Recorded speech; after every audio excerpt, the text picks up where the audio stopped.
Fala galera, bem-vindos a mais um episódio do podcast Universo Generalista. Meu nome é Caio Hux Pirandelli e hoje eu conversei com Ana Paula Quixadá e José Garcia Miranda sobre teoria de sistemas complexos e movimento humano.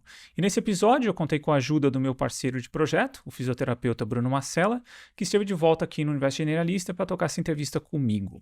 Um recado importante relacionado ao tema de hoje: do dia 16 a 20 de outubro acontece o Congresso Internacional de Sistemas Complexos em Salvador. Então, se você tem interesse em ter mais contato com teoria de sistemas complexos e suas aplicações em diversas áreas, não deixe de conferir a programação do Congresso através do link na descrição desse episódio. A gente segue com a campanha para ampliar nossa rede de apoiadores e tornar o Universo Generalista um projeto financeiramente sustentável. Então, se você gostaria de ver esse projeto crescer, não deixe de entrar no nosso Apoia-se e contribuir com qualquer valor. Bem, a Ana Paula Andrade Gomes Quixadá Carneiro é doutora em difusão do conhecimento pela Universidade Federal da Bahia, com período de doutorado sanduíche no Hospital Spalding, afiliado à Harvard Medical School. Mestre em Tecnologias em Saúde, bacharel em Fisioterapia pela Escola Baiana de Medicina e Saúde Pública, tem experiência como professora e pesquisadora nas áreas de análise do movimento humano, metodologia científica, biomecânica, postura e dor, atuando principalmente nos seguintes temas: complexidade do movimento humano e análise cinemática. O José Garcia Vivas Miranda possui graduação em Física pela Universidade Federal de Minas Gerais, mestrado em Física pela Universidade Federal da Bahia e doutorado em Ciências Ambientais pela Universidade de La Coruña, na Espanha. Atuou como pesquisador em regime de pós-doutoramento em 2 ocasiões na Universidade de La Coruña, na Espanha, e uma vez na Universidade de Harvard, nos Estados Unidos. Atualmente é professor da Universidade Federal da Bahia, tem experiência na área de sistemas complexos, com ênfase em modelos computacionais, atuando principalmente nos seguintes temas: fractais, redes complexas, modelos computacionais, neurociência e biomecânica. Então, se você está nos assistindo no YouTube, não deixe de curtir, seguir e ativar o sininho de notificação. E se você está nos ouvindo pelas plataformas de áudio como Spotify, não esqueça de nos seguir por lá para receber notificações de novos episódios. Lembrando que links para sites e livros relacionados a essa entrevista estão na descrição do episódio. Então é isso, pessoal. Fiquem agora com a nossa conversa sobre teoria de sistemas complexos e movimento humano com a Ana Paula e o Garcia. Olá, Ana. Olá, Garcia. Primeiramente, bem-vindos aí ao Universo Generalista e obrigado por aceitar nosso convite para bater esse papo aqui com a gente. Eu conversando com o Bruno aqui, a gente pensou em começar um papo pela a parte de teoria de sistemas complexos, né? E a abrangência, né? Uma coisa muito abrangente. Então a gente vai falar sobre movimento humano aqui, mas se vocês puderem dar uma introdução ao que seria essa teoria de sistemas complexos e abrangência, e depois a gente pode afunilar, acho que a parte de movimentação. O que vocês acham? Boa ideia. Então acho que talvez o natural seria eu começar, né, Aninha? Com certeza. O professor da matéria, sistemas complexos. Imagino. Pois é, né? Pois é. É uma disciplina intrigante, sempre me chamou a atenção. Eu sou formado em física, né? Trabalhei isso desde o mestrado, doutorado e tal. E sempre me chamou a atenção a forma com que a natureza se organiza, basicamente essa é a ideia. A natureza... eu sempre fiquei encantado com a forma, com os padrões que podem surgir na natureza. Eu acho que sistemas complexos têm muito a ver com isso. E é interessante falar isso no contexto de biomecânica, que o ser humano também está sobre essas mesmas leis e os mesmos princípios, né? E é muito legal isso, dizer que a própria biomecânica, as escolhas que a gente faz na hora de se movimentar, por exemplo, estão dentro desses mesmos princípios, só para tentar contextualizar, porque é comum a gente ter uma visão muito antropocentrista, dizendo que nós somos além da natureza, mas a gente esquece de que a gente também faz parte dos mesmos princípios universais que deveriam ser aplicados a gente. Então, sistema complexo, eu acho que para começar sistemas complexos é interessante distinguir ou falar um pouquinho melhor sobre o que acho é complexidade. Complexidade tem um termo meio confuso, né? Porque se confunde o conceito de complexidade com algo complicado. Não é bem essa a ideia, né? Não é bem essa a ideia.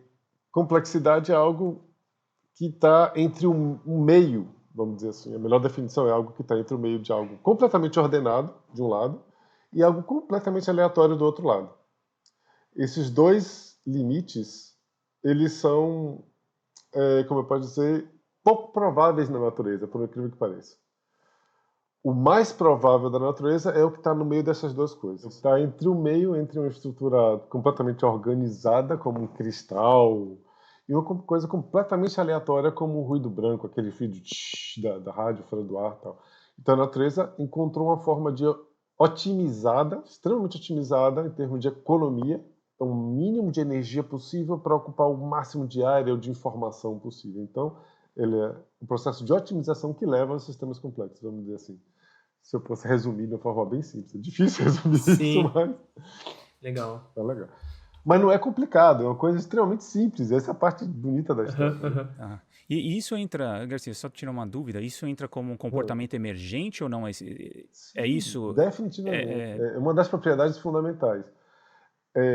Mas aí, emergência no sentido de que você tem padrões que surgem de algo que você não consegue explicar a partir das partes. As partes do sistema se juntam e a interação entre elas faz emergir algo que você não esperaria conhecendo as partes como elas são. Certo. E aí você, enfim, tem um comportamento que você não consegue prever a partir do micro. Vamos dizer assim, o comportamento macro, se você tentar prever a partir do micro, você não consegue enxergar que ele daria nisso. Mas de uma forma eles estão interligados, né? Não tem como, simplesmente você não consegue prever um a partir do outro. Exato. E o caminho inverso também é a mesma coisa, né? Pelo macro você também não consegue prever a constituição do micro, ou não? São de duas vias? Os padrões que você observa no macro você não consegue explicar a partir do micro, exatamente. Não consegue ver. Legal. E aí tem milhões de aplicações disso, isso aí. E na área humana tem trocentos também. Massa. Especialmente na área biomecânica. Massa. Eu queria perguntar para vocês, Ana e Garcia, essa questão, já partindo para movimento, já que você deu essa introdução da complexidade geral. Quando a gente fala de movimento linear e movimento complexo, tá? É possível diferenciar ou se a gente olha para o movimento linear automaticamente está um movimento complexo junto? Como que funciona? Só para o público ouvinte nosso também conseguir entender, que tem muito profissional da área ouvindo a gente também. Então pode se identificar até com o histórico nosso de aprendizado, por ser uma via mais linear, né? E como a complexidade entra nessa questão. Pode começar, Garcia.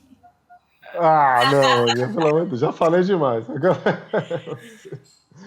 Então, assim, se a gente parte assim, do princípio que todo movimento, né, uma emergência, né, de, por exemplo, ambiente, indivíduo e como é o nome? Tarefa, exatamente. Para mim, todo movimento ele vai ser complexo. Tá? Ele está dentro dessa linha da complexidade. Todo padrão motor, né, todo movimento é um comportamento motor e ele vai emergir dessas três, digamos assim, né, três áreas. Então, para mim, não existe movimento linear, entende? Então, é sempre partindo dessa ideia da complexidade, que a gente pode ter uma análise linear de um movimento, entendeu? Seria, não sei, uma análise, se você até for para variabilidade, né? Uma análise linear seria um coeficiente de variação, uma medida de padrão, entendeu? Você não está vendo interação entre coisas, você só está vendo o quanto que aquela variável ela vai oscilar, entendeu? Então, essa é uma visão mais linear. Então, eu tenho essa visão. E as medidas não lineares, aí são medidas que vêm da física e estatística, né? Que a gente faz outro tipo de análise dentro do mesmo sinal. Então, veja, eu posso ter um sinal cinemático de uma flexo-extensão no joelho durante a corrida, por exemplo. Muita gente faz isso. Ou então, tempo da passada da marcha. Isso é muito comum também. E aí tem essa variação, né? Durante, sei lá, os 5 minutos que a pessoa fica lá andando. Então, aí a gente pode fazer uma análise com diversos tipos de análise. Então, a gente tem a análise de entropia, análise de expoente Lyapunov, que a gente vai ter diferentes visões, né, sobre aquele sinal cinemático. E a gente também pode ter uma análise linear de desvio padrão, de coeficiente de variação, entendeu? Sim. Então, a minha visão de movimento é mais essa, né, que não existe movimento linear, até porque todos são tridimensionais, todo movimento é tridimensional, entendeu?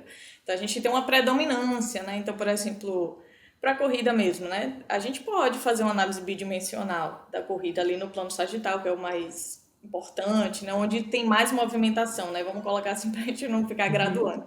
Mas é onde tem a maior movimentação. Então, beleza. Você pode fazer uma análise linear ali. Mas o movimento ele sempre vai ser tridimensional, né? Sim. Então, essa é mais ou menos a minha visão do movimento. Não, Pode falar, Garcia, depois eu queria complementar. É muito interessante essa visão, é muito legal, porque e a gente se esforça, né, ao longo... É muito interessante isso, porque tem que tomar muito cuidado, porque às vezes a gente acha que uma medida linear não serve para nada. Não, serve, claro que serve. Só que ela não está representando, de fato, como o cérebro se constrói, ele se organiza para gerar o movimento, que é genuinamente complexo, é isso que a Ana falou. Então, muitas vezes, quando você faz uma abordagem linear sobre um fenômeno biomecânico, você está sendo tão reducionista que você não consegue detectar de fato a origem daquilo. Por isso que a gente advoga muito por uma análise não linear. E outra coisa, o fantástico não linear está associado a que a sua história de movimento, o movimento, ele depende de todo o passado, né? Ou seja, ao você escolher o movimento hoje, depende de todo o seu tudo que você se movimentou no seu passado vai te levar para os movimentos futuros. Então não existe uma forma, de uma forma bem simples e bem metafórica, movimentos lineares são movimentos associados basicamente é como se você pensasse um robô, entende? Não, é curioso porque como a Ana começou, quando você vê todo o movimento de forma mais complexa, depois que a gente tem contato com esses conhecimentos de controle motor e por aí vai, realmente vai por esse prisma, né? Então você não consegue ver um movimento mais linear por si só, né? Mas você acha que você foi perfeito nessa questão de usar a visão linear para determinar algumas medidas, para tentar fazer isso com relações com lesão, com performance e por aí vai. Mas dificilmente, depois que você tem contato com a visão de controle motor e por aí vai, você começa a ver o movimento só como uma alavanca de músculo, tendão e articulação, né? Então, é algo muito mais amplo. E assim, ó, não é que Newton não funcione, entendeu? A gente Exato, exato. usa Newton na nossa vida. Eu uso, Exatamente. entendeu? Eu reduzo o torque para ajudar o paciente a fazer determinado exercício. E funciona, é muito bom, entendeu? Sim, Pelo sim. amor de Deus, a gente fala isso na aula, né, Garcia? Pelo amor de Deus, não apaga Newton, não. Não briga com o professor de biomecânica, pelo amor de Deus. Mas é saber em que momento a gente usa uma coisa e em que momento a gente usa outra, entendeu? Sim. E por curiosidade, vocês observam rixa, assim, entre linhas de pesquisa biomecânica e contra o motor? Porque, sei lá, parece que eles não se falam muito, assim. Não sei, a minha percepção, não sei as suas. Eu vejo muito assim, quando a pessoa começa a ter contato, e eu digo por mim também, né? A gente vai para um extremo, né? Parece que são dois extremos, aí fica parecendo uma rixa mesmo. Porque a gente fica tão, sei lá, acho que maravilhado, assim, né? Com a visão da complexidade que a gente acaba rechaçando todo o resto, e não é assim, né? Tipo, Sim. essa parte extremista passa, é uma fase, entendeu? É uma fase. Então, por isso que quando a gente fala, é bom falar assim, não, calma, calma, não precisa brigar com todo mundo. Uhum. Mas assim, eu não vejo nenhuma rixa, não. Eu só acho que não pode ser tão extremista, entendeu? Porque Claro. aí a gente passa uma mensagem errada. O que é fundamental é saber que nenhuma abordagem dificilmente estritamente linear será capaz, especialmente associado a controle motor. Porque controle motor tem algo que é fundamental, que é feedback, e é muito interessante. Feedback é a porta de entrada para um sistema complexo. Porque você precisa corrigir o movimento, então se você tem ruído, o feedback gera padrões imprevisíveis, é muito legal isso.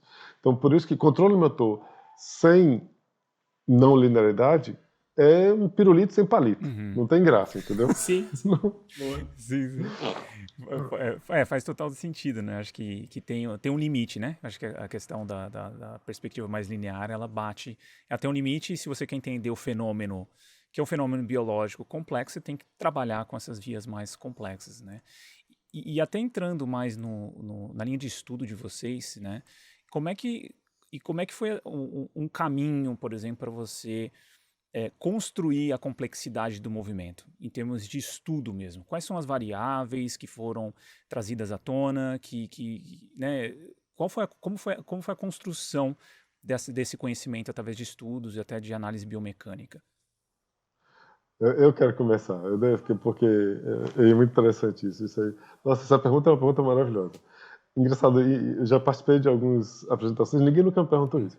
É muito interessante, porque como começou, ele representa uma metáfora eu acho, uma porta de entrada para as pessoas que vêm da minha área.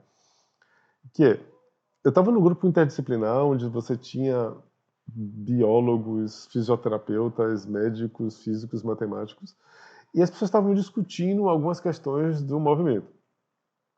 E eu me perguntei uma coisa muito simples, que era, quais são os princípios que levam a gente se movimentar como a gente movimenta? Porque na física é muito comum você buscar os princípios, né? O princípio de conservação de energia, os princípios fundamentais do universo. Eu falei, quais são os princípios que fazem a gente se movimentar como a gente se movimenta? Porque é tão comum, todo mundo meio que penteia o cabelo igual, todo mundo bebe igual, assim, seguindo lógico padrões, tem um estereótipo de alguns movimentos. Por que a gente chegou nesse estereótipo? Todo mundo riu da minha cara na hora, falou assim, kkkk, isso é besteira, que pergunta boba, não existe esses princípios. Eu falei, não é possível, tem que ter. E aí eu não aguentei, aí foi uma droga que eu meti na minha cabeça e queria de todo jeito, e fui para a área de biomecânica nessa perspectiva de tentar encontrar esses princípios. Eu digo para você que cada passo que eu acho que eu dou para frente, eu tenho a impressão de que tem muito mais para dar. Então, não tem uma resposta, mas a gente tem boas indicações do que seriam esses princípios, eu acho, hoje. Mas esse foi o meu caminho. E esse princípio, Garcia, aproveitando a pergunta do Caio, ele tem por trás o princípio da evolução? A raiz e a pergunta tem como base, né, o princípio da evolução humana? Evolução biológica, né, no caso. Não, sim, mas é mais do que isso, é muito mais. São princípios universais. Os princípios que guiam a evolução biológica são os mesmos princípios que fazem com que a gente, em pequena escala, também desenvolva, por exemplo, processos estereotipados de movimento. E aí, pô, se vocês quiserem falar com isso, a gente pode até fazer outro podcast, porque dá para falar 2 horas só disso, desses princípios fundamentais, sim. de como é que eles governam, mas de uma forma muito simples, vamos dizer assim, tentando resumir o máximo. Eu não fui a primeira pessoa que fez essa pergunta, obviamente, existiam vários pesquisadores que fizeram essa pergunta também, e existiam várias teorias dela, que o princípio de mínima, do Hoff, não, eu esqueci o nome da criatura, do Flash, né? Que era o princípio da curvatura, que envolvia suavidade, você tenta fazer o mais suave possível o movimento sempre. Acho que é mínima, ou você tem que fazer... Limitação de arranque? E tinha do arranque também, tinha o princípio do tempo, isotermia, que você tenta fazer sempre no mesmo tempo, as coisas. Tinham várias tentativas para se fazer isso, mas nenhuma explicava definitivamente. Aí eu, Ana e outros pesquisadores começamos a ver que poderiam ter outros princípios mais fundamentais, como o da informação, que você precisa guardar no seu cérebro o movimento quando você aprende um movimento novo. Então você não pode fazer isso de uma forma muito complexa. Então você tem que reduzir a quantidade de informação na hora que você faz o movimento. Esse movimento tem que ser o mais simples possível para executar uma determinada tarefa. Então a quantidade de informação também é um recurso que você leva em conta na hora de otimizar o movimento. Então você precisa fazer ele o mais suave possível, no mínimo tempo possível e com o mínimo de informação possível. Então basicamente esses são os 3 princípios que hoje acreditamos ser os mais fundamentais, mas ainda não resolve todos os problemas de jeito nenhum. É só um primeiro passo, eu acho. Eu queria até voltar no que o Garcia falou, que eu acho que é um dos princípios que a gente usa aqui no podcast também. Como a gente traz pessoas de várias áreas, né, a gente tende a ir aos pressupostos, né, de cada área, para entender ela. Então, quando vamos fazer entrevista com alguém da física, né, eu vou entender a base da estrutura do átomo, de moléculas, da física quântica e tudo mais, porque é isso que constitui depois os fenômenos maiores. Mas eu acho que falta um entendimento, às vezes, de tipo isso. Estão falando de movimento humano. A redução disso, né, você ir para uma camada de emergência, né, de um fenômeno emergente, às vezes as pessoas não enxergam que, além do músculo, além das estruturas básicas que montam aquilo, tem outros princípios que são ao longo do tempo, né, que é a parte evolutiva. Então, que é a função daquilo. Então, acho que às vezes falta nessa questão interdisciplinar essas camadas de entendimento de alguns processos que às vezes é furado, né? Fica um gap, fica um vácuo no meio entre as áreas que não é preenchido. Eu acho que a parte evolutiva, pelo menos aqui pra gente, até o Pablo Santurbano foi quem indicou, né, vocês pra gente entrevistar, tá? É um cara que trouxe isso pra fisioterapia também, eu e o Bruno se conhecemos nessa área, que é um cara que trouxe isso também. A fisioterapia, sem os princípios de evolução, de entendimento da evolução, é o quê, né? O que é o movimento humano sem um arcabouço evolutivo para entender ele, para entender disfunções, para entender um monte de coisa, né? Então, acho que às vezes falta entre as áreas, né, que é o que a gente tenta fazer aqui com cada entrevista, esses entendimentos de pressupostos básicos para constituir a rede de interdisciplinar, né? Que eu acho que ela é feita em cima disso. Mas, enfim, é só um adendo aí da fala do Garcia. Não, com certeza. E quando o Garcia traz, né, que dentro dos sistemas complexos a gente tem, na verdade, se conta a história daquele indivíduo, né, ou daquele sistema. Então a gente só precisa olhar numa escala maior, né, de milhões e milhões de anos. Mas o nosso corpo é resultado desse processo evolutivo, né? O nosso corpo tem história também, né? Então, o nosso sistema musculoesquelético, o neuromusculoesquelético, né? Ele tem a sua história, é uma história longa, né? Se a gente para pensar dentro dessa escala. A gente falou numa escala menorzinha, né? Que pode ser, sei lá, de um padrão de marcha de 5 minutos, uma caminhada de 5 minutos, ou a gente pode olhar de bilhões de anos aí de evolução, entendeu? Então, realmente, faz sentido isso. E, inclusive, tem uma teoria muito interessante que discute que o cérebro, o papel fundamental dele é o movimento. Se você parar para pensar, é muito legal, porque a gente precisou do movimento desde a ameba evolutivamente. O movimento sempre foi algo fundamental para a sobrevivência, para a perpetuação da espécie. Só na savana nós vivemos milhões de anos, sei lá, e é muito tempo evoluindo, otimizando o movimento para chegar onde nós estamos hoje. Inclusive, alguns estudos que a gente tem feito aplicando os métodos que a gente usa para animais, você vê que os princípios fundamentais que nós temos são muito parecidos, ou se não iguais, com, por exemplo, um tardígrafo. Um movimento de um ser minúsculo que está lá na evolução, lá atrás na escala evolutiva, que tem os mesmos padrões de movimento. Então, isso que a gente tem hoje é algo que vem evoluindo há muito, muito tempo, definitivamente. Você falando isso, Garcia, até aproveitar, porque assim, quando a gente, junto com o Pablo, claro que trouxe esse conhecimento pra gente, quando a gente começa a olhar o movimento humano pelo prisma evolutivo, e aí você começa a ir para todo o passado da história dos seres vivos, né? Não tem como a gente não olhar, como você falou, para a complexidade que é o movimento humano e, é claro, traz essa relação que está sempre presente desde bilhões de anos, né? Mas como que vocês enxergam essa relação da capacidade humana de movimento comparada aos outros animais, até os outros primatas? Realmente tem esse arcabouço mais do ponto de vista de complexidade neural ou tem essa mescla, né, de estruturas anatômicas que nós temos comparado aos outros animais, que isso permite? Que eu até brinco que você vai ver uma Olimpíadas de ser humano, mas você não vai ver muito Olimpíadas de guepardo, por exemplo, né? Porque provavelmente vai ter poucas modalidades, mas o ser humano é incrível a possibilidade de movimentos que a gente consegue fazer. E queria ver a visão de vocês em relação a isso, da visão da complexidade sobre o movimento humano. Gente, que pergunta maravilhosa, Bruno. Pergunta maravilhosa. Eu estou aqui encantado. Dei uma linha de pesquisa em toda em relação a isso, sobre a diversidade de capacidade de movimentos humanos, né?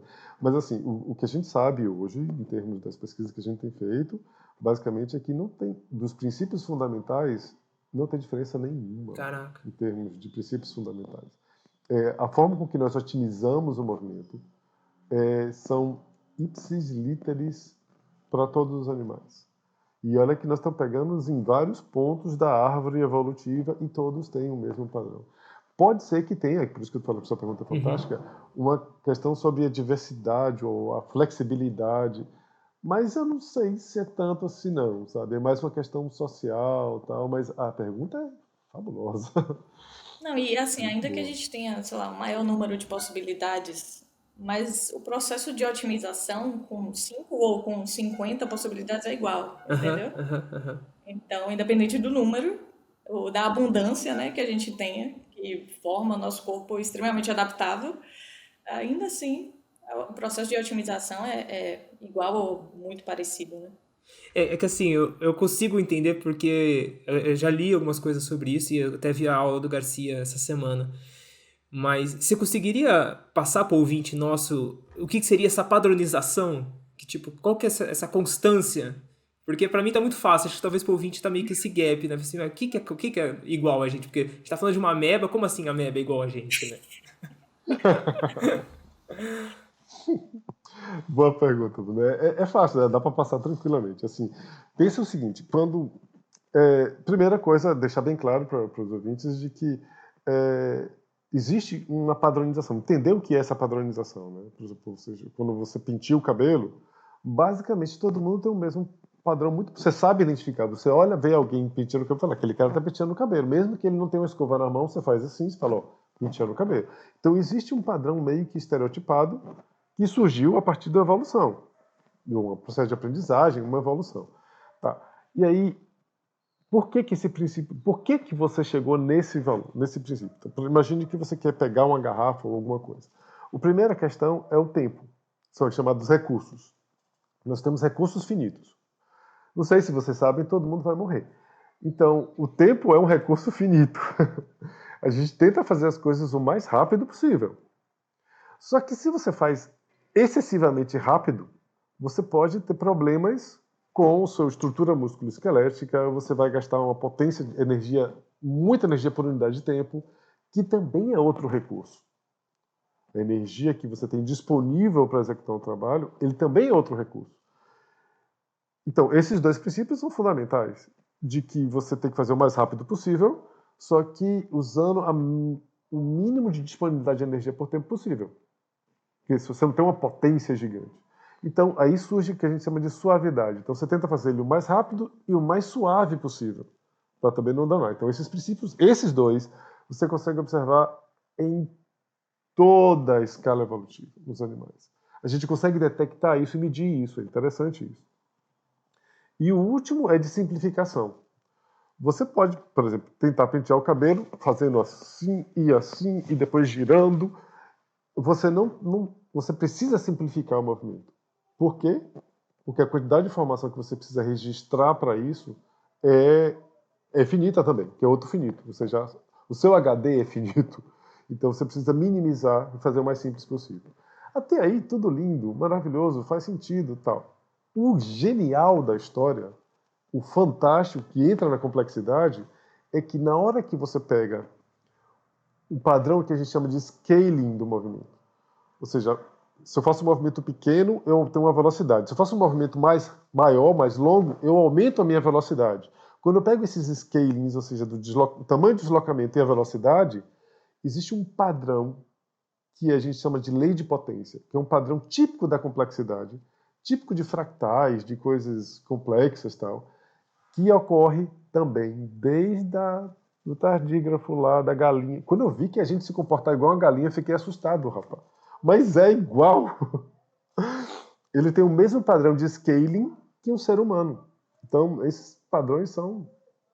É meio que tá no processo evolutivo. Entendeu? Sim, sim. Então, deixa eu só complementar. Isso. Como a Garcia falou, né? A gente tinha um processo, tinha gente pesquisando mínimo arranque, tinha gente pesquisando mínimo tempo separadamente, certo? Aí teve um pesquisador, acho que foi em 94. E aí ele virou e 94, falou, né? rapaz, se a gente só minimizar tempo, a gente não vai ter suavidade, né? Como o Garcia falou. Então vai ser um negócio meio brusco, assim, ninguém se mexe assim. E se a gente só fazer um movimento suave, se a gente só fizer um movimento suave, a gente vai ser, tipo, igual daquele filme Zootopia, né? A gente vai ser uma preguiça, né? Então vai ser ultra suave e ultra lento. Então a gente vai passar a vida inteira para beber uma água, né? Não é assim que acontece. Então, ele falou, não, a gente tem que minimizar as duas coisas. Aí ele fez essa função custo, né? E Garcia pegou essa conta e aí viu que existe uma lei de potência, né? Dentro dessa função custo. E aplicou e criou um método para isso, entendeu? Então, hoje em dia, que é um método que a gente pega um movimento, por exemplo, tridimensional, e a gente separa em diferentes alcances, né? O que seria um alcance? Seria a gente partir de uma velocidade zero para outra velocidade zero, ou seja, meu dedo está aqui, ele vai para cá. Então aqui eu estou a velocidade zero e aqui eu paro e venho velocidade zero, certo? Então sobe, aumenta, reduz, vai para o zero de novo. Então esse seria um alcance, certo? Então eu pego um movimento, sei lá, de uma pessoa bebendo água, ou então jogando vôlei, qualquer coisa, tá? A gente pega todos esses sinais nas três dimensões, né? Tridimensional, e a gente reduz para esses elementos do movimento, que a gente chamou de elementos do movimento. E aí a gente vê essa relação da velocidade com o deslocamento, entendeu? E a gente viu que é uma relação não linear. Então, se fosse linear, a gente aumentaria a velocidade proporcionalmente quando a gente aumentasse o deslocamento, né? A gente vê que não é isso que acontece. Se vocês tentarem escrever, né, com a letra miudinha, uma letra grandona, aumentando a velocidade proporcionalmente, vocês vão ver que não vai ser um negócio bonito, entendeu? Então, não é bem assim que acontece. E aí, o Garcia, né, fez essa análise junto com o pessoal lá de Boston em vidas de animais, não foi, Garcia? Diferentes animais, não foi isso? Foi exatamente isso. Em diferentes níveis de escala, eles todos exibem o mesmo padrão. E aí, por isso que eu falei, quando eu fiz pra galinha e deu a mesma coisa, eu fiquei assustado. Incrível, Falei, né? rapaz, Nossa. E uma das coisas que, assim, eu particularmente amo nesse método é que tira a dependência do formato da trajetória, entende? Então a gente elimina, você pode se mexer como você quiser, não existe um padrão correto, entendeu? Ah, não, o padrão tem que ser assim, tem que se mexer a postura certa, não sei o quê. Não, não é isso, entendeu? A gente está vendo o movimento por outro prisma. Então, isso que eu amo, assim, nesse método, é que a gente tira a dependência do formato do movimento. Que às vezes a fisioterapia se apega muito, né? Isso, Tem que ser isso. assim, né? O joelhinho no meio, não sei o quê, a cabeça no meio. E então esse método, ele tipo assim, vira tudo de cabeça para baixo, entendeu? Então tira a dependência disso. E não é que, enfim, às vezes a gente precisa realmente, né, fazer algumas correções, mas para fins de pesquisa, a gente está analisando, não só pesquisa, né, mas a gente está analisando a emergência, o movimento que está emergindo, independente do formato, entendeu? A gente só está tendo um outro olhar. Eu acho que uma questão que vem na minha cabeça aqui principalmente quando a gente compara com outras espécies, é a parte cultural. Então, os aspectos culturais. Então, a gente é muito Homo sapiens, ele é regido por vias culturais para sobreviver em qualquer ambiente. E aí eu acho que entra um arcabouço muito grande de formação de estereótipos por vias culturais. Né? Que eu acho que entra até no que a Ana falou em termos de disfunções. Então a gente sabe, por exemplo, a gente já trouxe o Pablo aqui no podcast também para falar disso, né? Quando a gente se distancia muito do nosso ambiente evolutivo, vamos dizer assim, a gente começa a ter um mismatch, começa a ter, né, uma questão de desencontro com os usos da nossa biomecânica que, enfim, que seriam mais próximos de algo mais saudável, vamos dizer assim. Então, sentar, por exemplo, por longas jornadas de horas, ou não se movimentar em nada, e tudo isso. Ana, eu queria saber da Ana, assim, qual que é o impacto disso para a fisioterapia, para você como fisioterapeuta, você vê essas perspectivas na fisioterapia? Acho que você já estava falando um pouco disso, né? Mas como é que você vê essa questão cultural mesmo, que a gente tem em rede social, né, tem essa questão de tipo, assim é o certo, assim é o errado, assim é o certo, assim é o errado. Como é que você vê isso e como é que você traz isso para a fisioterapia também? Então, é muito difícil, né? Porque são crenças que já estão bem arraigadas assim na nossa cultura, né? Então, todo dia vem paciente, ah, não, eu tô com a dor tal porque eu sinto errado, né? E não é, e é difícil a gente falar para o paciente, ó, não é exatamente porque você está sentando errado, entendeu? Você pode ficar deitado na cadeira, tudo bem, desde que você tenha variabilidade.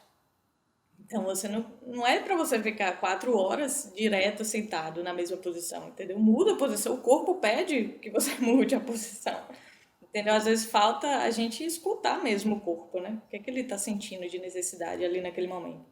Então, o problema cultural tá aí, né? Então, talvez, sei lá, a gente ter jornadas de trabalho diferentes ou ter, até dentro de uma cultura empresarial, que, enfim, a gente está falando aqui de forma utópica, né? Que a gente sabe que isso não vai mudar, pelo menos não por agora.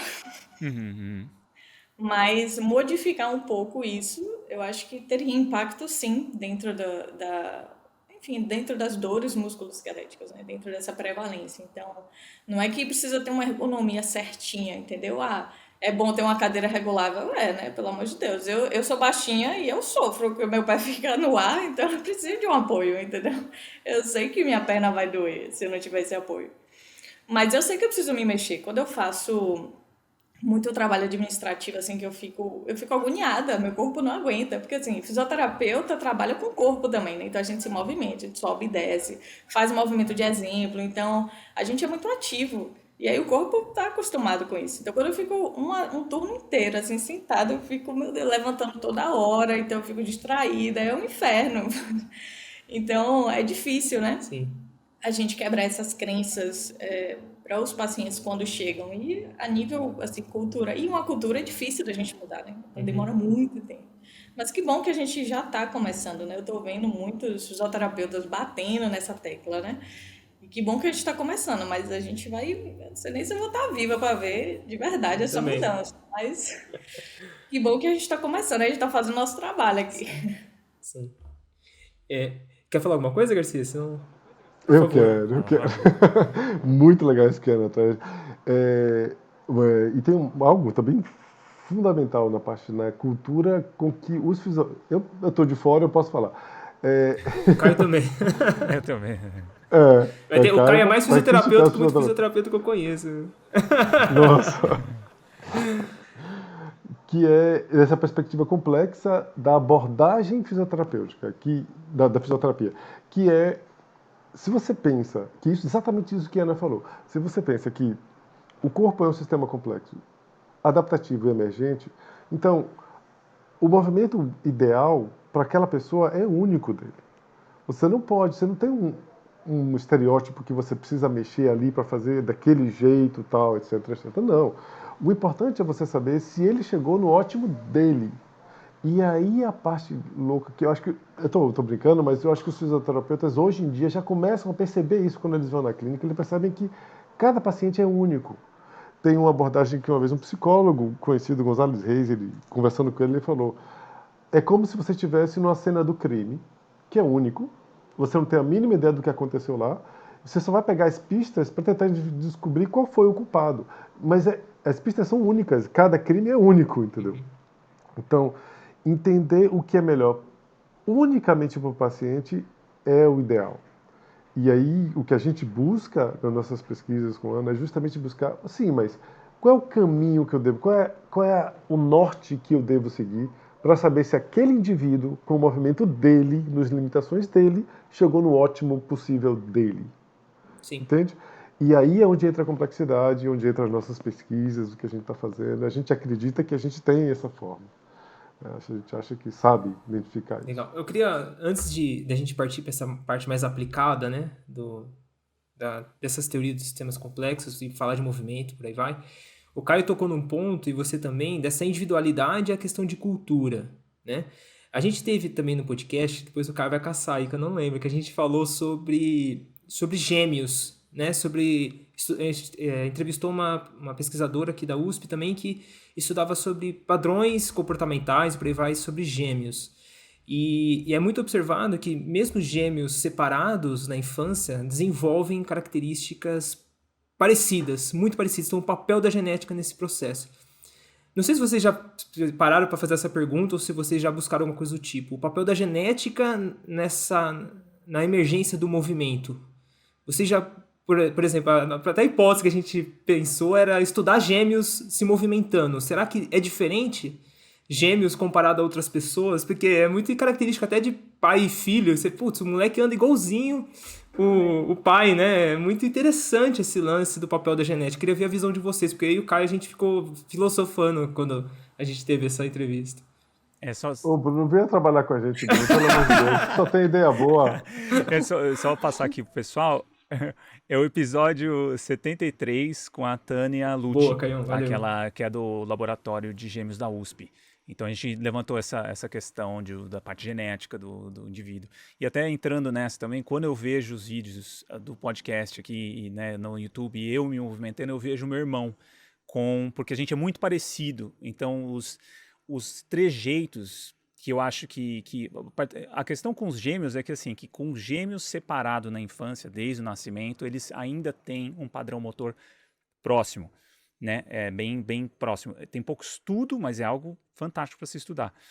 Mas é isso, só para falar também o episódio, e meu irmão também é bem parecido comigo, enfim. Rapaz, não, Bruno, estamos falando sério. Isso aí dá uma linha de pesquisa Daria. fabulosa. Assim.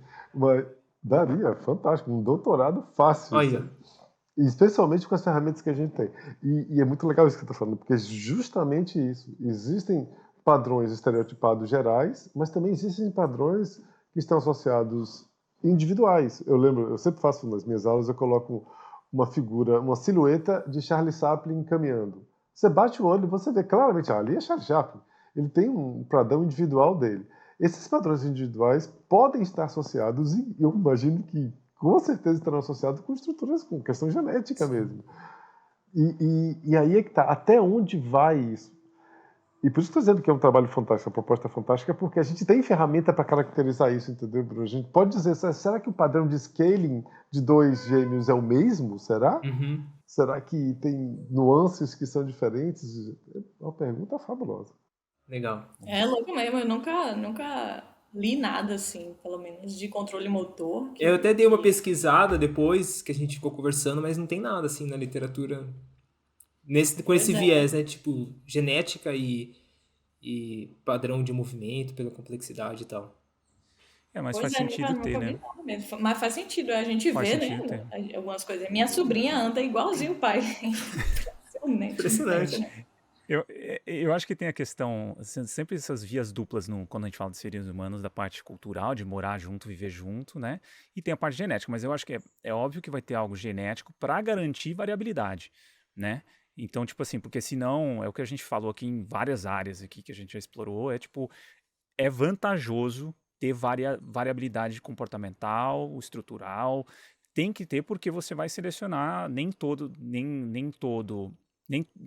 todas essas variações vão ser adaptativas, vão ser bem adaptativas. Então, quanto maior variação, melhor. E isso vai para viés político, né, para personalidade, vai para é o que eu falo. Tipo assim, se o Homo sapiens fosse todo mundo mais progressista ou todo mundo mais conservador, a coisa não funciona, entendeu? For homogêneo, você fica muito frágil. Então você vê essas variações em várias, né? Elas emergem em várias esferas, né? Desde o psicológico até o motor, né? Então faz sentido, eu acho. E isso tem que ver com a física, que é a segunda lei da termodinâmica, que é o máximo de entropia que leva à diversidade. Ou seja, isso que você acaba de falar é um processo natural, uma das leis universais, que é de que as coisas tendem para o máximo de possibilidades do sistema. Sim. Então, essa é a ideia. E isso é usado também, a gente consegue usar isso e avaliar isso em estudos de biomecânica. No processo em escala pequena, quando você está aprendendo um movimento, você pode usar esse tipo de ferramenta para poder caracterizar essa diversidade do movimento, essa amplitude. Legal isso, muito legal. Nossa. Não. Vou sair daqui com os 3 artigos já na cabeça para publicar. Boa. Massa. E eu acho que eu tenho uma pergunta aqui que o Pablo Santurbano mandou, que é a seguinte: é possível determinar objetivamente se um movimento é mais eficiente e espontâneo por meio dos métodos empregados pela linha de pesquisa de vocês? Então, é possível objetivamente dizer se um movimento é mais eficiente e espontâneo pelas vias que vocês criaram de estudo? Sim, quando a gente compara com o próprio indivíduo. Entenda isso, ou seja, eu não tenho a dizer se o seu movimento é mais do que o meu. Difícil dizer isso, muito difícil. Mas eu consigo dizer do indivíduo com ele mesmo. Por exemplo, se eu estou no processo clínico de tratamento na fisioterapia, eu posso saber se de ontem para hoje ele está mais otimizado ou não. Tá. E vocês levam em consideração, Garcia, eu vi que na sua apresentação vocês fazem alguns tipos de testes no qual o voluntário ele tem que conseguir determinar um objetivo, né? Ter uma tarefa com um objetivo. Esses tipos de análise de movimento com foco externo, vamos dizer assim, né? De acertar um determinado alvo ou pontuar, isso poderia caracterizar, também entrar nesse padrão de eficiência de movimento ou não? Tipo, ver movimentos aleatórios comparado a um movimento com um objetivo externo, né? Sei lá, acertar um alvo ou equilibrar alguma coisa do tipo, assim. Que legal. Porque é exatamente isso. Quando a gente começou a estudar isso, um dos primeiros movimentos que nós analisamos foi justamente o movimento aleatório. A gente achava que pegar a mão e movimentar aleatoriamente é um movimento aleatório. Para nossa surpresa, não é aleatório. Você não consegue gerar um movimento aleatório. O movimento aleatório não é nada mais nada menos do que você escolhe pontos no espaço aleatoriamente, mas o seu movimento é de alcance. São múltiplos movimentos de alcance aleatoriamente. Então, não é que a sua mão muda a velocidade aleatoriamente. São movimentos perfeitamente bem definidos, só que dentro de um universo. Então, resumindo, não dá. O cérebro ele é feito para construir padrões. Foi definido para isso. Nós evolutivamente reconhecemos e executamos padrões. Por uma questão de otimização. Basicamente é esse. O objetivo final é esse. Então, eu não sei se eu respondi a sua pergunta. Eu fiquei tão empolgado com o negócio da aleatoriedade que eu acho que... Se vocês, por exemplo, claro que, como você explicou, não é aleatório o movimento que você falou, de, tipo, se movimentar livre. Mas se tem diferença você fazer uma análise com esse princípio de complexidade com um objetivo externo específico, né? De, tipo, acertar um alvo ou equilibrar alguma coisa. Tá, é isso que eu estou dizendo. Então, agora que eu lembrei a pergunta, realmente. Não tem diferença porque não tem aleatório. Tá. Entende? Tudo é goal-directed. Ou seja, a gente parte do princípio de que o cérebro funciona a partir de função. Você estabelece um objetivo em tudo que você faz, podendo executar o movimento. Não tem como você fazer um movimento sem ter um objetivo claro e definido. Tá. A gente não conseguiu até hoje. Até, por exemplo, pessoas com ataxia cerebelar, que supostamente são movimentos aleatórios, não são. Não são. Eles seguem o mesmo padrão de alcance, pequenos alcances com suavidade e tal, tudo igualzinho. Tá. Assim, a gente não testou exatamente com foco externo e interno, entendeu, Bruno? A gente fez algumas tarefas, a maioria das nossas tarefas foram com movimento que tinha um objetivo. Então, era desenhar, fazer um desenho, era, enfim, fazer esse movimento aleatório. Mas, assim, não tinha uma coisa...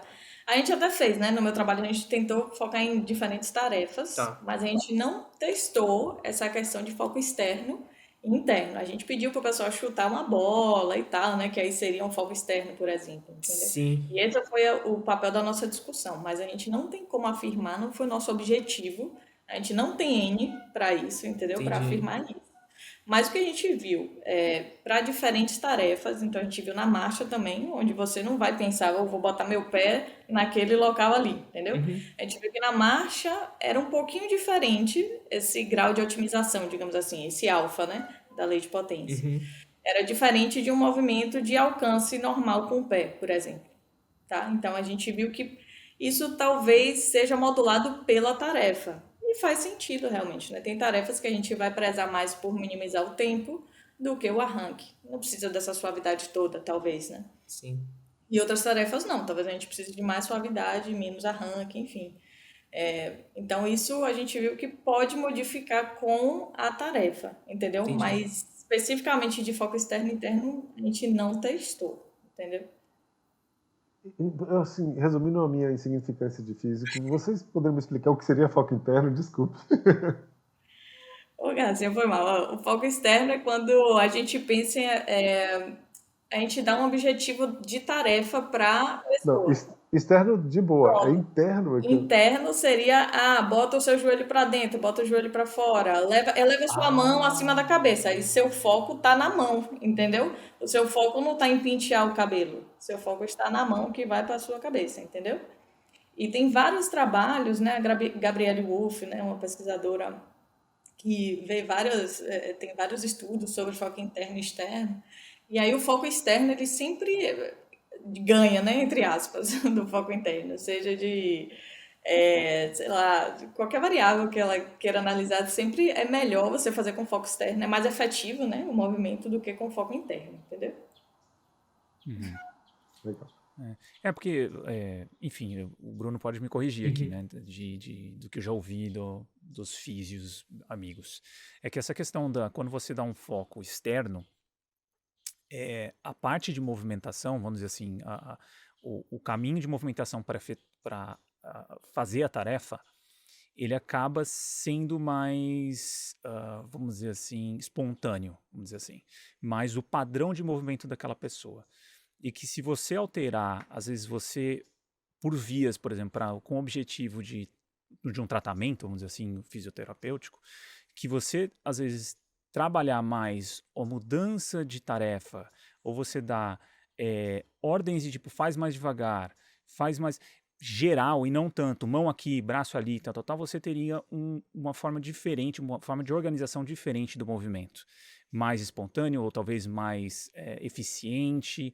É isso, Brunão, que geralmente é discutido na área? Sim, até pensando nesse ponto, cara, queria até aproveitar e emendar a pergunta, acho que talvez a Ana Paula consiga trazer melhor, dessa questão do controle motor, né? Porque tudo que a gente está falando aqui tem a ver com essa questão do controle motor, e até para a aplicabilidade disso. Porque também para o ouvinte que nunca teve contato com isso, a ideia também não é você, por exemplo, se movimentar. Você vai fazer alguma coisa, não é só fazer como você quiser. Porque tem outras variáveis em conjunto. Por exemplo, se a demanda é alta, sei lá, você vai ter que agachar com 150 quilos nas costas. Você não vai querer agachar de qualquer jeito, né? Então, aí o padrão da biomecânica, o estudo da biomecânica, de onde tem os vetores de força e por aí vai, são importantes para você alinhar um processo de agachamento ou de alta performance, né? Eu gostaria que a Ana abordasse um pouco disso, se você puder trazer um pouquinho desse conceito de controle motor e de a gente poder, aí já partindo para a parte mais prática, né? Como que a gente pode trazer a aplicabilidade disso? Bruno, assim, eu acho que tem que ter bom senso, né? Exato.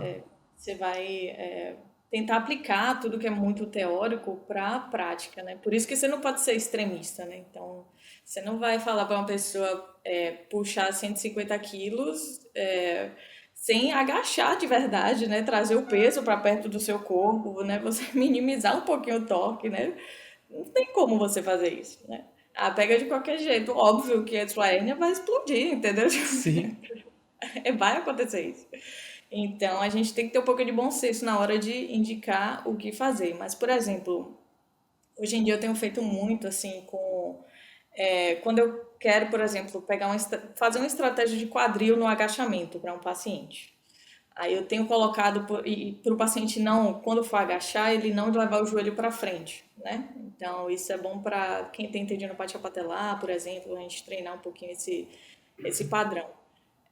Então, eu não tenho pedido mais para pessoa simplesmente, não, leva o bumbum para trás. Eu não tenho pedido isso. Eu tenho, sei lá, bota a pessoa para agachar perto da parede nas costas. Quero que você agache até tocar na parede, até tocar o bumbum na parede, entendeu? Ou então, colocar a pessoa para agachar com um banco na frente. Não toca no banco. Você vai agachar, mas sem tocar no banco, entendeu? E aí o movimento ele vai emergir a partir dessa restrição que eu coloquei nele, entendeu? No ambiente, né, na verdade. Então, ao invés de eu falar para ele, evita fazer isso, ele não vai ficar preocupado em fazer tal coisa com o quadril, entendeu? Eu quero que ele encontre a melhor solução para ele dentro daquela tarefa, entendeu? E a gente vai treinar até automatizar um pouquinho mais esse processo, entendeu? E aí, enfim, ele vai tentar utilizar isso, enfim, no esporte, na vida dele, tá? Então, eu acho que essa parte, né, de controle motor eu tenho conseguido aplicar dessa forma na minha prática, tá? Mas, óbvio, respeitando, né, assim, se for pegar uma carga muito alta, tem coisas que a gente vai precisar usar a biomecânica mesmo, vai precisar falar, poxa, não deixa o joelho entrar. Tem horas que eu falo, entendeu? Tem horas que eu boto o paciente do lado da parede. Não, você vai fazer isso empurrando a parede, entendeu? Então, isso vai variar. Qual é a idade do meu paciente, enfim, né? Qual é o nível cognitivo que eu tenho, entendeu? Então, isso a gente precisa adaptar. Exato. Mas eu gosto sempre de tentar fazer com que o movimento ele emerja mesmo, entendeu? Acho que até para aprendizagem motora isso pode ter um impacto maior, entendeu? Óbvio que a gente não tem, eu nunca li nenhum estudo que mostre assim, é mais efetivo fazer dessa forma do que dessa forma. Eu nunca li, tá? É uma coisa assim, eu penso dessa forma, eu tô seguindo dessa forma, entendeu? Mas tem um estudo com corrida até, você deve ter visto esse estudo, que é sobre impacto, né? Eles fizeram um retreinamento de corrida e acompanharam essas pessoas durante 1 ano. Para um grupo, eles pediram para só suavizar a corrida, né, da plataforma de força lá. E outro grupo, eles não pediram nada. E eles viram que o pessoal que... a estratégia de redução do impacto, né, emergiu. Eles viram que esse grupo, eles conseguiram sustentar durante 1 ano, entendeu? Essa mesma estratégia, e o outro grupo não, entendeu?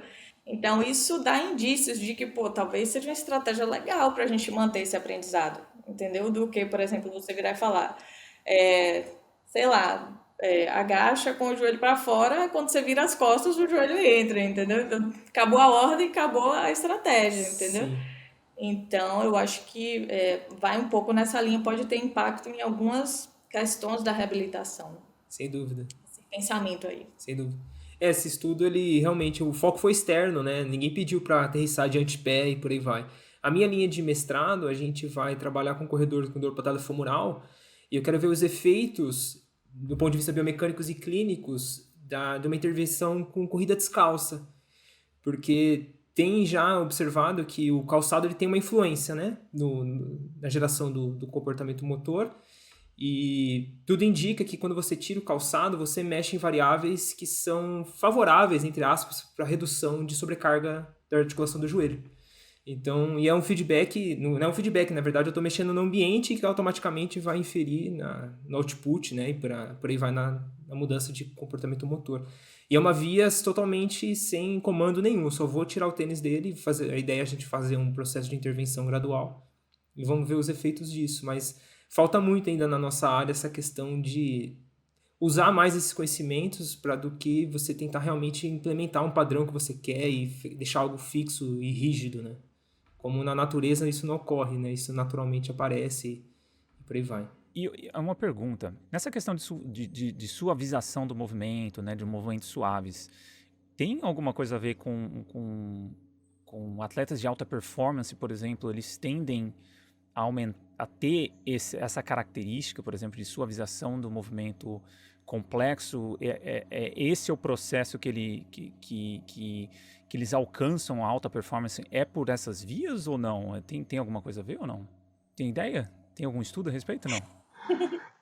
Até, Caio, o interessante é de que isso tudo é algo muito novo. Apesar de que foi em 94 que foram as primeiras propostas, a forma de você analisar... Porque isso que a Ana falou de 94 foi para um movimento simples de alcance.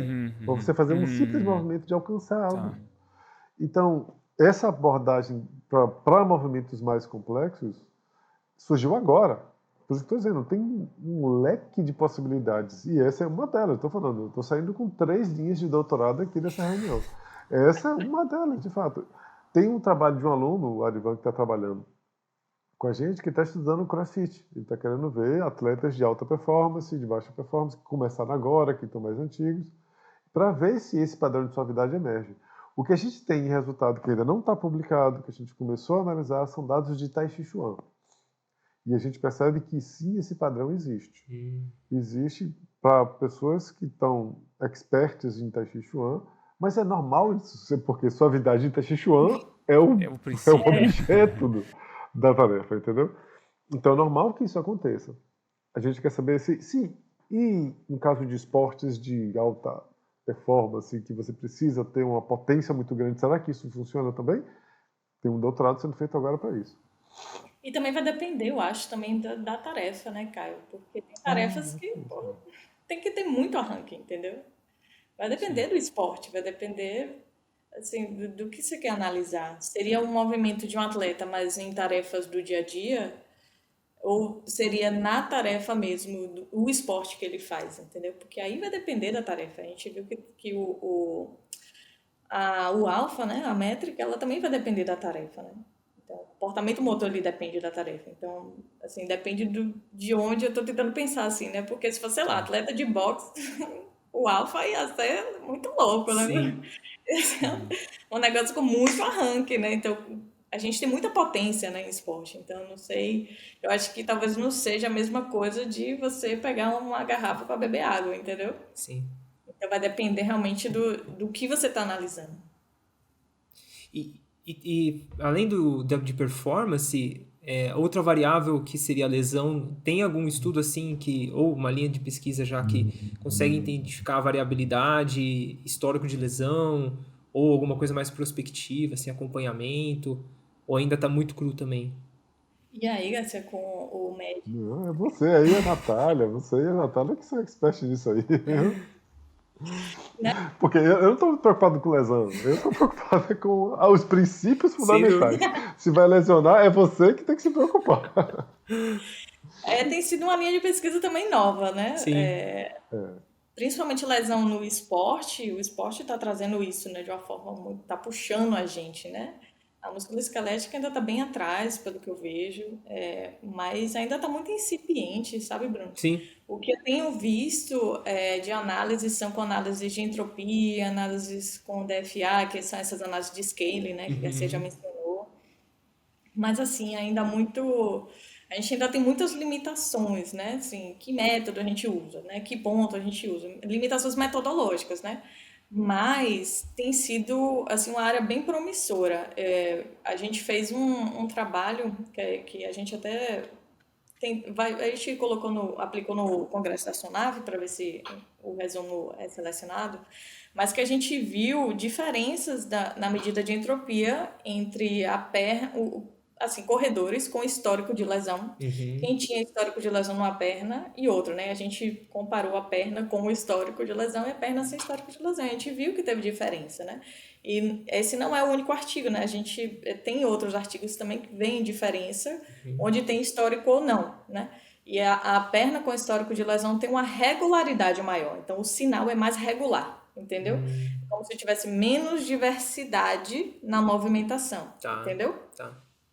Que a gente, às vezes, conclui como maior adaptabilidade, mas a gente não está testando a adaptabilidade, a gente infere, né, porque maior possibilidade de movimentação, a gente provavelmente vai ter maior adaptabilidade, tá? Então, a gente viu realmente que existe uma maior regularidade com o histórico de lesão. Sim. Então, isso está crescendo. E, assim, a professora Natália Bittencourt, né, tem um modelo junto lá com o grupo da UFMG, com o professor Sérgio Fonseca, eles têm um modelo que foi uma quebra de paradigma, né, para fisioterapia. Eu, pelo menos, enxergo dessa forma. Eu já falei para ela, né, que quando eu li esse artigo, uma lágrima caiu do meu olho, porque foi muito emocionante. Porque eu não conseguia, muitas vezes, transpor, né, essa parte da complexidade para o raciocínio clínico. Sim. Porque eu só conseguia ver mais a parte de pesquisa, né? E ela conseguiu fazer isso, assim, de forma belíssima, né? No artigo dela lá de 2016. E aí tem esse modelo, né? Que é a rede de determinantes.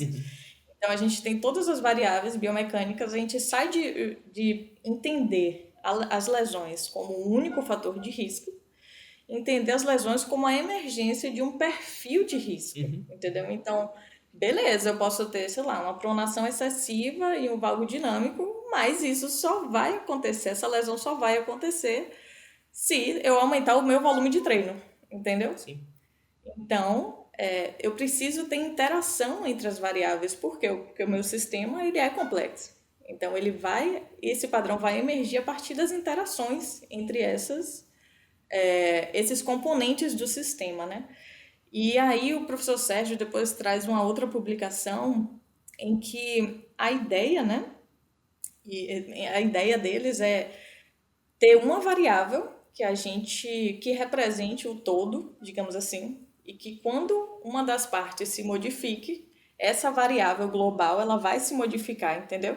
E a ideia é a gente monitorar essa variável global para tentar entender se vai ocorrer ou não uma lesão, entendeu?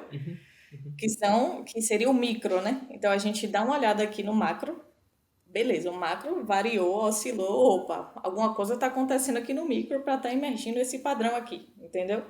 Sim. E aí a gente pode tentar monitorar essa variável. É uma ideia, tá? Isso não está comprovado ainda, mas é uma ideia de que a gente possa ter uma variável global, que a gente monitore ela, faça um rastreio mesmo, né? Semanalmente, diariamente, e a partir da oscilação dessa variável a gente faça uma análise dessa rede de determinantes para ver se tem alguma mudança que a gente possa se preocupar, entendeu?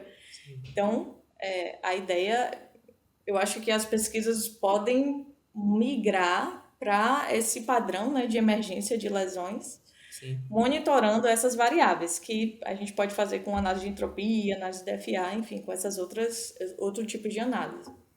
Eu já vi sobre variabilidade de frequência cardíaca, tem feito alguns estudos com atletas, né? Diariamente vão observando a variabilidade de frequência cardíaca como uma predição de alteração imune ou reduzir risco de lesão, daí mexe na carga e por aí vai. Mas eu nunca tinha visto essa visão de ter uma variável acompanhada e ver o que pode estar alterando embaixo. Muito boa. É a ideia, né? Ele acredita muito que, assim, o grupo, né? Acredita muito que a gente pode ver E isso através do movimento humano, entendeu? Uhum, uhum, Para lesões musculoesqueléticas. E aí agora é ter mão, né, para testar isso, acompanhar. Tem um grupo também, acho que da Espanha, que faz com análise de variáveis subjetivas, né? O pessoal faz PSE, percepção subjetiva de uhum, esforço, uhum. que é uma variável super interessante também para estar analisando. Eu quero até estudar um pouquinho mais sobre isso. Então tem esse outro viés aí, né, que seria monitorar a PSE Uhum. para verificar. Eu tenho uma pergunta, Caião. Manda ver. Se a gente está falando muito de intervenção também, acho que agora o Garcia poderia complementar.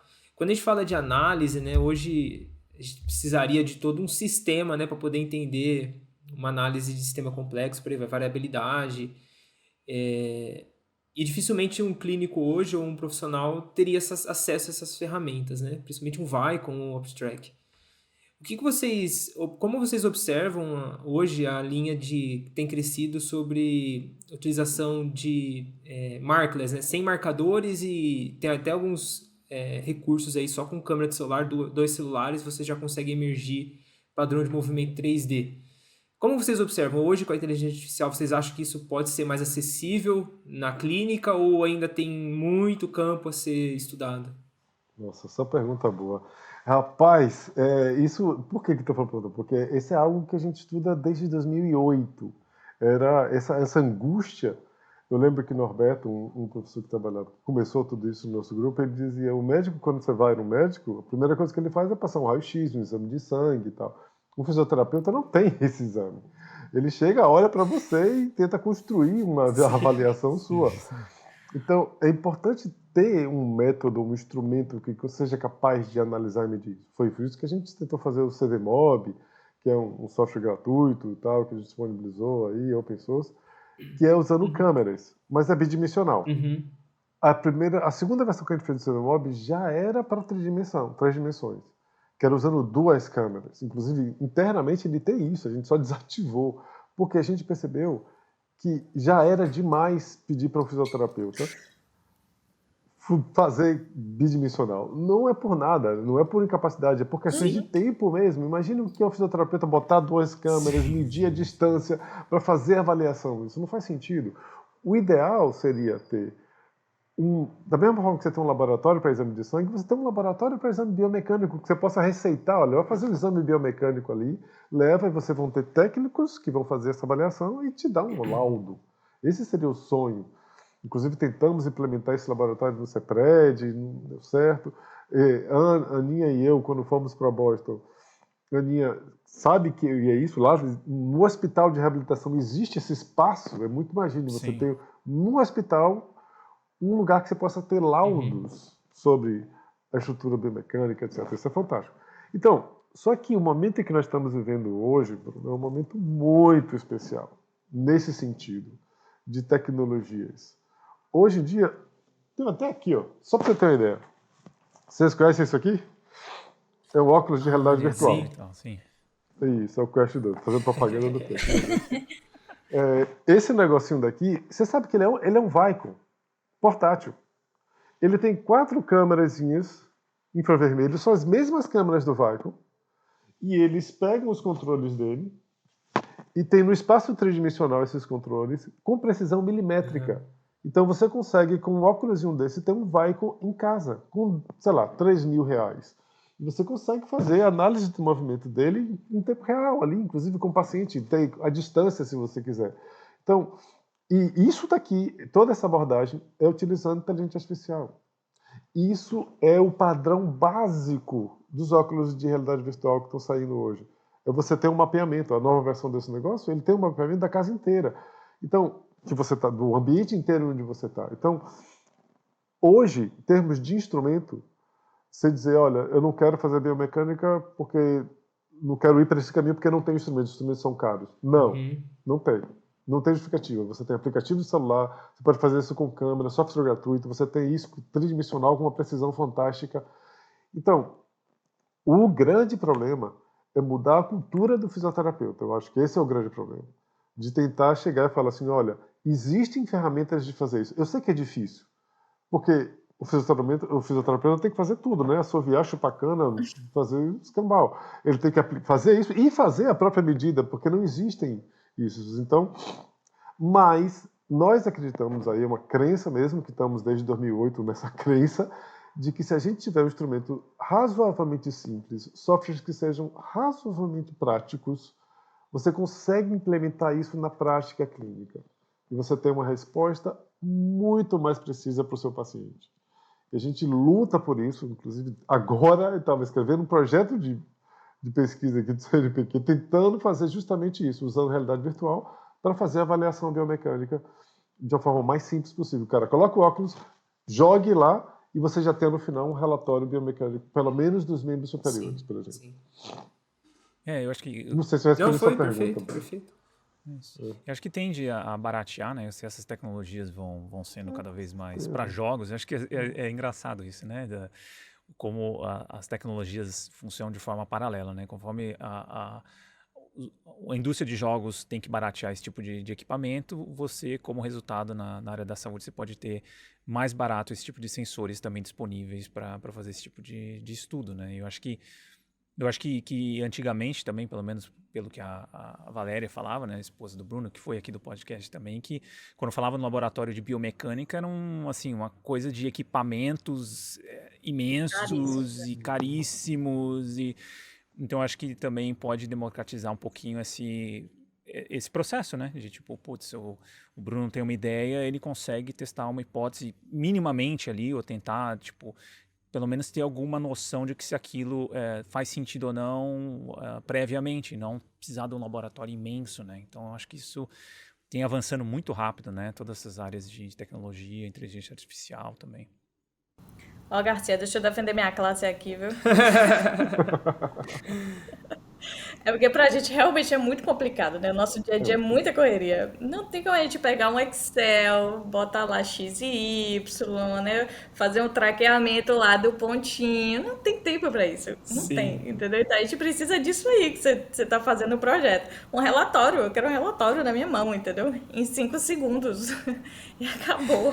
Eu não posso ter tempo de, tipo assim, pegar sei lá, o sinal, jogar para o Excel, entendeu? Não tem tempo para isso. É. Então, realmente, assim, é difícil. A gente já não gosta de número, eu não sei você, Bruno, na sua cultura aí, Não? mas aqui em Salvador, a galera não gosta de número, entendeu? E aí tem que fazer todo esse processo não dá certo. Agora o relatório dá Dá certo. Eu certo. acho que a gente pode fazer funcionar. Eu acho que a gente está caminhando num futuro aí que não sei se uma próxima década vai. Todos esses recursos vão, com certeza, eu acredito, facilitar o profissional do movimento. Acho que talvez isso já seja implementado na própria graduação para conseguir o cara sair de lá já com recurso em mãos para poder ser aplicado. Que está evoluindo muito rápido, né? A gente está falando aí de 5 anos atrás, hoje a gente está falando chat GPT com, tipo, muita informação chegando. Então, acho que por essa via de avaliação, acho que a gente vai ter um futuro aí, pelo menos mais prático. Agora, de implementação, como a gente estava discutindo, né? De quebrar paradigmas de padrão de movimento, por aí vai, acho que vai demorar um pouquinho mais. Tem isso. E eu queria até perguntar para vocês disso, assim, de tipo, a tecnologia avança muito rápida, mas o conhecimento do profissional, ele acompanha, por exemplo, essa parte mais interdisciplinar. Porque eu vejo, assim, tem muito mais discurso do que prática, na minha opinião, de fora, tá? Tipo assim, quando eu vejo coisas interdisciplinares, eu vejo assim, e falo, mais ou menos, né? Tipo, acho que às vezes falta alguns elementos ali de entendimento entre as áreas mais aprofundado para ter realmente esse diálogo, para ter essas conexões. E aí a gente tem esse avanço tecnológico imenso. Qual é o risco de tipo, ter essas tecnologias e não ter gente suficiente para testar essas hipóteses com base científica mais sólida? Como é que vocês veem essa parte mais de aprendizado, até dessa área de complexidade? Caio, nossa, isso é algo, essa sua pergunta é fantástica. Por quê? Porque nós percebemos isso da pior forma possível no nosso grupo. No sentido de que a gente achava, na nossa ilusão, bem nessa linha de que a Aninha falou, que fisioterapeuta não gosta de número, a gente descobriu isso da pior forma possível. A gente pensou, não, vamos criar um equipamento, um software que vai fazer isso e todos os fisioterapeutas vão pegar isso, vão usar no seu dia a dia. E a gente viu que não tem nem informação para isso. Esse é o problema. Aí a gente foi por um outro caminho. A gente falou, não, vamos incluir na faculdade de fisioterapia uma disciplina de inovação tecnológica, de tecnologia na reabilitação. Conseguimos essa disciplina depois de 4 ou 5 anos labutando lá. E ainda assim tem, vamos dizer, de uma turma de 50 alunos, 2 seguiram adiante, entendeu? 2 quiseram realmente fazer um mestrado, alguma coisa. Nessa pegada de que a Ana falou. E não é um problema, é uma questão diária mesmo, sabe, cara? A gente tem uma disciplina hoje, na pós-graduação de reabilitação. Olha lá. E aí tem uma disciplina que é de tecnologias em reabilitação, novas tecnologias em reabilitação. Que a gente passa o semestre apresentando e trazendo essas novidades, essas ferramentas, tudo isso. E eu digo para você, da galera que está lá, 3 pessoas realmente vão pegar e levar isso adiante. Pelo menos que se você vê que são motivadas, que vão aplicar isso na dissertação do trabalho dele. Mas existe um outro lado da história, que é o lado que aí é o problema da interdisciplinaridade que você falou. Realmente é difícil. Interdisciplinaridade é muito difícil. Porque você tem, de um lado, o fisioterapeuta, o fono, até às vezes, o TO, terapeuta ocupacional, que conhecem muito bem do problema que eles têm, mas não tem know-how para desenvolver as ferramentas, ou melhor, eu até mesmo aplicar as ferramentas. E por outro lado, você tem a galera de TI, de física, de matemática e computação, que sabe demais a ferramenta e não conhece os problemas e acaba fazendo ferramentas que não se encaixam em nenhum problema, que esse é o problema. Então, nós acreditamos que o ideal é você dar a ferramenta para o fisioterapeuta, que ele saiba o mínimo de fazer isso. E aí você fala assim, é muito difícil ter interdisciplinaridade, de fato porque tem um problema crucial que cruza tudo isso, que é a linguagem. As pessoas falam coisas diferentes. E tem termos, e um não entende o que o outro está falando. Então, no nosso grupo, a gente costuma dizer que ele é um zoológico, nosso grupo. Ele tem de tudo quanto é área. E a primeira coisa que a gente faz é estabelecer uma linguagem comum para todo mundo. Vamos entender o que é fundamental na fisioterapia, na física, na computação, e tenta construir essa linguagem. E aí, meu caro, emergem cada trabalho fantástico. Ana é um exemplo disso, é um fruto. Eu digo, Ana é um réptil, um ser anfíbio, que ela entende pra caramba de não lineares e tal, e também tá lá na clínica, entendeu? Então eu acho que e de alguma forma a Ana consegue usar isso, que eu fiquei até encantado, Ana, com a forma com que você usa a complexidade. Fiquei orgulhoso, inclusive. Legal. Mas essa é a nossa perspectiva, nossa esperança, vamos dizer assim. Não, o Nitro realmente é uma experiência. Todo mundo deveria ir para alguma reunião do Nitro, porque é fantástico, é fantástico. Sério, a gente tinha umas reuniões, isso é o quê, Garcia? Sei lá, 2018, 2017, que era todo Por mundo, de aí. todas as áreas. Era uma sexta-tarde, lá no auditório, e era incrível, porque a gente tinha apresentação de neurociência, de ecologia, e todo mundo falava do projeto do outro, e aprendia também, né? Sim. E você via complexidade em todos os lugares. Então, era muito incrível, né? Eu também fiz o programa, meu programa de doutorado, ele foi um programa multidisciplinar, né? Então, assim, eu tinha colegas que era, tipo, professor de capoeira, sabe? A galera das artes. E, assim, a galera da computação. Eu tinha um programador lá que era meu colega, entendeu? E a gente tinha matérias também, né? Natureza da criatividade, sabe? Tinha matérias de sistemas de representação do conhecimento, que a gente tinha que fazer aquela máquina de Turing, né? A gente tinha que fazer computacionalmente, né? Então, assim, eu aprendi coisas diversas e eu vou te dizer, assim, eu hoje em dia sou a pessoa melhor depois desse doutorado, porque eu vi tanta diversidade de informação que eu consigo pensar de forma ampla, entendeu? Então, assim, a interdisciplinaridade para mim foi muito importante, entendeu? E hoje em dia eu prezo por manter isso, né? Então eu gosto de ver projetos diferentes, eu gosto de ler coisas diferentes, porque eu acredito que tem um impacto na gente. Então, para mim foi muito especial assim participar do Nitri. Toda reunião, assim, o pessoal de dança fazia umas associações que eu ficava assim, meu Deus, que incrível! Eu nunca ia pensar nisso com um grupo de fisioterapeutas, entendeu? Então, são perspectivas diferentes sobre o movimento humano, né? Agora, voltando aqui para o nosso escopo, a gente acaba tendo perspectivas diferentes, né? sobre o movimento. Isso gera um pouquinho mais de criatividade para a gente. Muito bom. E já caminhando para o final aqui, a Ana tinha comentado que vai acontecer o Congresso Internacional de Sistemas Complexos, né? Eu vou fazer propaganda na apresentação inicial da gravação, mas eu quero que vocês reforcem, né, esse convite para quem que pode vir, quais áreas vão ser cobertas ali no Congresso, enfim, fica aí aberto para vocês falarem um pouquinho. Fala aí, Garcia. Eu vou falar de forma geral e você fala do satélite. Beleza. Então, olha só. Esse congresso é um congresso internacional que ocorre, se não me engano, a cada 2 anos. E é uma oportunidade fantástica porque ele está aqui no Brasil esse ano, em Salvador especificamente. Então, é uma oportunidade única. Tem pessoas assim de todas as áreas que vocês possam imaginar. E é uma abordagem genuinamente multidisciplinar. Não tem como você abordar a complexidade sob uma única perspectiva. Não tem como. Então, e aí dentro desse satélite, ou dentro desse congresso, que é um super congresso, que vai ser uma semana, vão ter alguns satélites. E vão ter um satélite específico, que é o que a Ana está coordenando junto comigo, que é um satélite de complexidade de movimento. E aí a Ana fala mais sobre ele. Isso, então a ideia, né, da gente trazer esse satélite é a gente explorar um pouquinho essas métricas, né, que a gente tem, como é que a gente mede o movimento e essas análises não lineares, né, então vai ser o maior escopo, né, então como é que a gente entende o movimento de forma complexa, pensando nessas métricas, né, então a gente vai ter, assim, a honra de ter pessoas incríveis aqui conversando com a gente, então a gente tem o professor Peng, que, enfim, ele está aí nas publicações de vários métodos que a gente usa, a entropia multiscalar, DFA.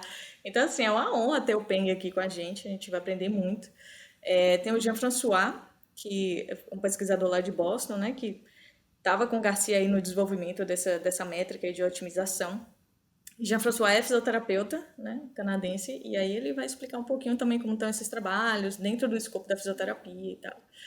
E a gente também chamou o professor Sérgio Fonseca, né, para dar uma aula sobre essa ideia que ele traz, né, sobre, enfim, ele vai falar das pesquisas do grupo, né, mas envolvendo as métricas dessa variável aí geral, né, o norte, né, para a gente entender a rede de determinantes.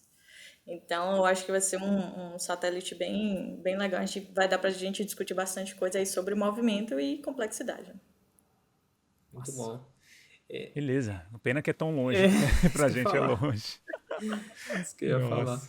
Eu queria perguntar uma última coisa, na verdade eu queria ver a mensagem de vocês para o nosso público, porque a gente está, depois que a gente começa a estudar essas linhas também, fica o quão fascinante é a gente entender que o movimento é essencial na vida humana, né?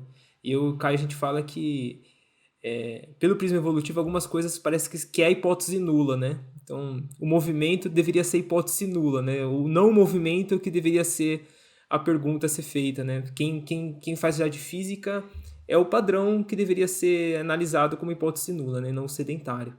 Então, quando a gente olha o movimento humano por esse prisma de complexidade e essa padronização de milhões de anos, isso fica mais claro do quanto o movimento ele faz parte da gente, né?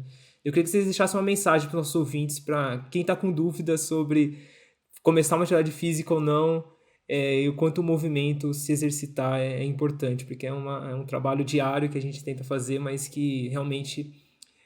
E isso eu e o Caio, a gente bate, né, na martela que, tipo, para ser nerd não precisa ser sedentário, né? Então a gente se movimenta, a gente é atleta, a gente gosta.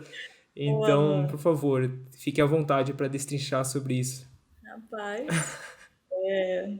eu tô pensativa agora, né? Não, eu acho que de mensagem final é tentar entender, assim, que cada corpo tem uma história, né? E a história do nosso corpo é de se movimentar, né? A gente sempre precisou se movimentar para ter tudo na vida, né? Se a gente precisa comer, a gente se movimenta, né? Enfim, você piscar o olho e lubrificar seu olho, você precisa se movimentar, né? Então, tudo é movimento, né? Se a gente pensar, se você ficar parado, a Terra está mexendo, né? Então, assim, de alguma forma, até em diferentes escalas de sistemas, assim, a gente está sempre se movimentando, né? Então, hoje em dia eu enxergo o movimento como algo fundamental, é algo vital mesmo, né? Se a gente não movimenta... Água parada dá dengue, né? Exatamente. Então, a gente não pode ficar parado. Então, para mim, o movimento é realmente essencial e vital.